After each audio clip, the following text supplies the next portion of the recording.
That's it. That's it.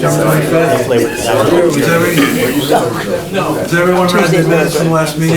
Tuesday. Wednesday I'm in Vegas with the Yeah. Has everybody read the minutes from last meeting? We have a motion on that, approval of minutes? Motion. Second? We have a second on approval of minutes? Mr. Clay seconded it. Mr. Clay, okay. All in favor? I saw it. I saw it. Opposed? Okay. No.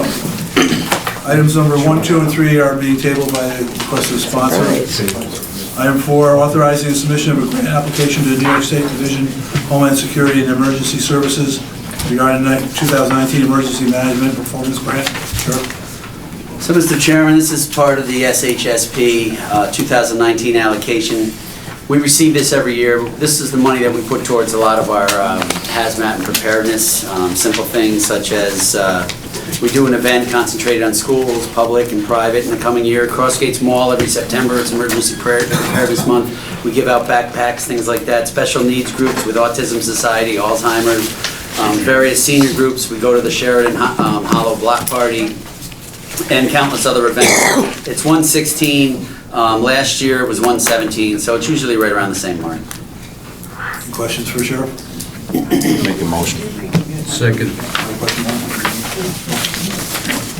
We have a motion on that? Second. You all in favor? Aye.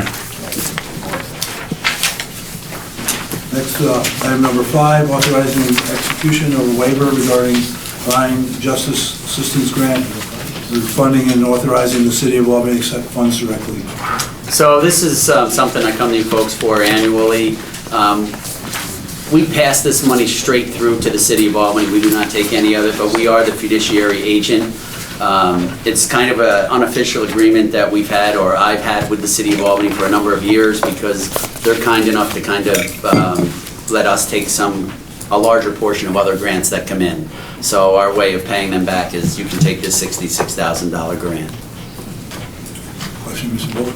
I really like shared services between the city and the county, Sheriff, and, especially the 911 operators. And, if that can ever come to fruition, I think that consolidation is wonderful. But this is good to hear. Yeah, we've been working together with the city for a number of years. Well, since the LETPP, and actually Mike Perrin and I used to sit back on it in '04. We've been working together with the city for years. They've been great to work with. We have no issue. They let us take a larger portion of some of the other grants so we can continue to build out the 911 system.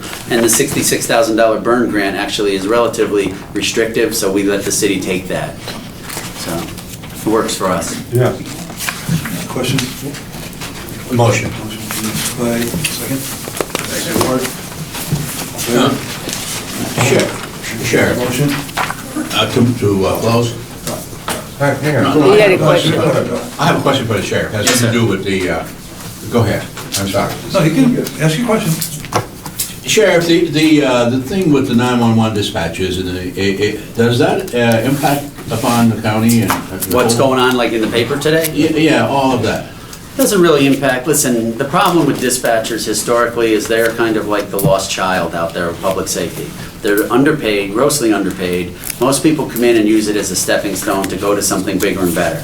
Well, I have talked with management and budget and some of our other electeds about, I'd rather see this made as a career, and we're going through a very similar circumstance with our paramedics and EMTs. So many people are just passing around. And I think we have to, listen, don't get me wrong, I don't want to see taxes and everything raised, but at some point we also have to look at the level of care that we want to provide and the level of proficiency that we want. You know, I know when we dial 911, those are the people that are answering the phone to get you that medical. They're the ones doing the emergency medical dispatching.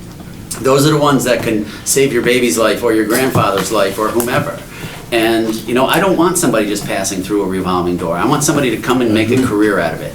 So Albany's very short. We always struggle with applicants. We're putting 4 on actually Friday.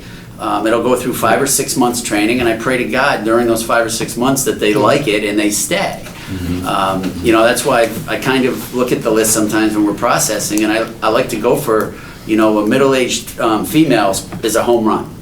because chances are they're gonna stay there and make a career out of it. But you get young individuals, and you can't just shut the door on them. You get them, and they come in, and they're like, you know what, I think I want to be a fireman or a cop or a paramedic or whatever, and I don't want to do this because I'm making $32,000 a year, and I'm stressed out beyond belief. So those are some of the things that we battle with. I think the consolidation with all of the dispatch centers is the best thing that we could do in this county. Now, a lot of people aren't going to want to give up their fiefdoms, let's face it.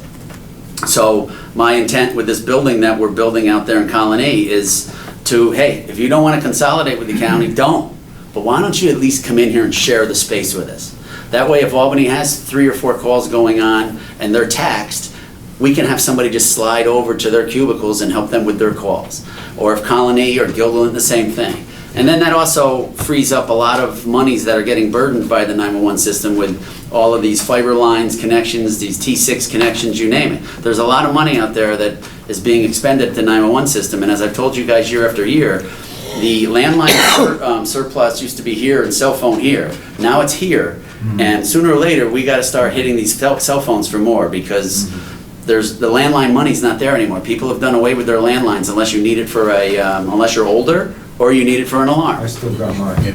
I got mine too. Me too. Cell service not so great in places. Right, but the reality is, we really need to start to look at, I want the best 911 system in the country when it comes to. Yeah, I gotta tell you, I have said nothing, but I was at a church function about 3 weeks ago, maybe a month ago now.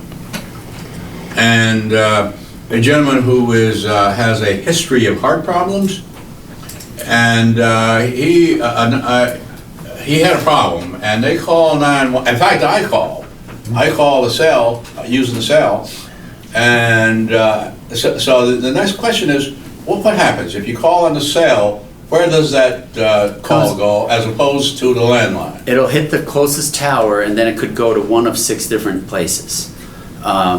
So it all depends where you are. If you're near an interstate, you're gonna probably get the state police. If you're downtown Albany, like from this building down, you're probably gonna get Rensselaer County. Wow. That's Green Island gets Rensselaer Yeah, County. yeah. Wow. Yeah, see, to me, that's mass confusion. They just They send it Well, over. that's, but Because the other part of we called this, from 2nd Street in Albany and went to Colony. there's a chance if that tower's really burdened, if like Larkfest is going on and somebody dials 911 from just a little north or a little west from there, there's a chance that that tower is heavily burdened, so it's gonna bounce you for a second. And then again, where that tower bounces you depends on who's gonna answer it. But there is a next-gen 911 that we're doing in the new building, as soon as we can stop some of the bureaucracy. And Good luck. in that next-gen 911 moves it much closer. So Green Island won't jump, that's a poor example because you're so close to Troy, but Yeah. from, down here, it may not jump to Troy or Rensselaer. So things like that. So the next version of the 911 technology will be enhanced greatly. So that probably would not happen in another year and a half. Thank you, Sheriff. It does not deter the service, though. Doesn't They deter the service, immediately yeah. It gets sent over to Now, the proper. I don't. What happened on your It boat? doesn't deter the service because there was an extra time added to before they responded. Now, I don't know what happened.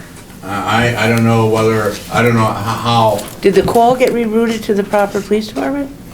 typically, if a 911 call is bounced to the wrong PSAP, the public safety answering point, typically what they'll do is we're all listed in one button, so they'll literally hit that button.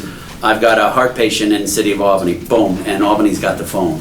So there could be like a 2-second hiccup, maybe 3 seconds, but there's a minimal delay there, but hopefully that will be avoided with the new system. Problem areas that you have to talk about, we just met on it earlier today, or a large portion of Colony has horrible cell service. Yep. And it's pretty sad that in 2019, in the largest town in the United States, you can't drive through like Crumity and those areas where there are schools located that sometimes may have the inability to dial 911. That's what needs to be addressed. Still at 3G. Well, Sheriff, I have confidence in you. You got to correct the problem, okay? It's been building. Thank you, Mr. Chairman. I guess we need a vote on number 5. You have a second. All in favor? Aye. Aye. Opposed? We have a motion. Second. Slate, all in favor? Aye. Opposed? We'll look at the week after, okay? Okay. Like the 7th, we'll get a whole read. I've got Okay. Good.